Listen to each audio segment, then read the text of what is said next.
तर सोलापूर जिल्हा मध्यवर्ती बँक अनियमित कर्ज वाटप प्रकरणी आता तत्कालीन संचालक मंडळाला मोठा धक्का बसलाय। विजयसिंह मोहिते, दिलीप सोपल, संजय शिंदे, बबन शिंदे यांना धक्का बसलाय। बँकेच्या कर्ज वाटपामध्ये अनियमितता झाल्याचा आरोप करण्यात येतोय।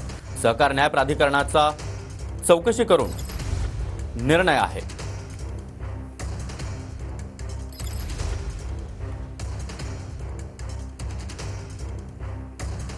तर हे प्रकरण नेमकं काय आपण पाहतोय। सोलापूर जिल्हा मध्यवर्ती बँक अनियमित कर्ज वाटप प्रकरणी तत्कालीन संचालक मंडळाला मोठा धक्का बसलाय।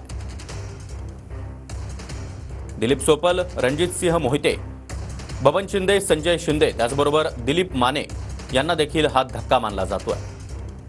बँकेचे 238 कोटी 43 लाखाचं कर्ज वाटपामध्ये झालेल्या नुकसानीस संचालक मंडळ जबाबदार आहे। सहकार कायद्यातील कलम 88 नुसार सहकार न्याय प्राधिकरणानं चौकशी करून हा निकाल दिलाय। 2010 ला तक्रार दिली रिझर्व्ह बँक, नाबार्ड, सहकार खात्याकडे।